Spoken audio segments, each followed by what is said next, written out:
Sunod sa pagpaubos na sa MGCQ sa Dakbayan sa Lapu-Lapu, hayan mamahimo nang maka-operate o balik ang mga tourism-related businesses apan 50% nga capacity lang.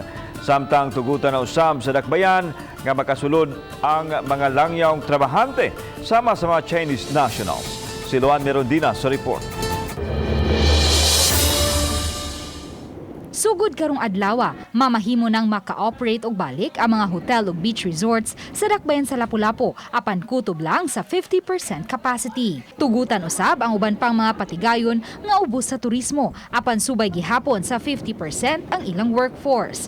Gipasabot sa mayor nga sa pag-downgrade sa quarantine status sa Dakbayan sa Lapu-Lapu ngadto sa MGCQ, ang natad sa turismo na lang ang nadugang nga kausaban.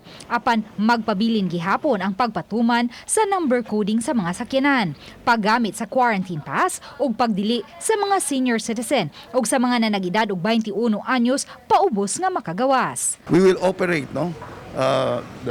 the police, the barangay, we will operate ngadto na sa field para pagsita sa mga tao nga we still need your quarantine pass. Gibut kay usab sa mayor nga gitugutan na usab sa Dakbayan nga makasulod ang mga langyawng trabahante sama sa mga Chinese nationals nga nanrabaho sa MEPS ug mga POGO workers. Gikonpermar sa mayor nga may upat na ka mga Chinese technicians ang gitugutang makatrabaho og balik sa MEPS gikan sa China. Gitataw sa mayor nga gikinahanglan nga makabangon na og balik ang ekonomiya sa Dakbayan apan gisiguro usab sa Dakbayan nga misubay sa lagda sa IATF ang pagsulod sa mga langyawng trabahante. Anyway, secured man, after arrival, they will do the PCR test, the swab test sa ato ang airport. As long na they can follow the health protocol, what's the IATF required them, pwede na siya. Uban ni Godfrey Rilien, Luan Merondina,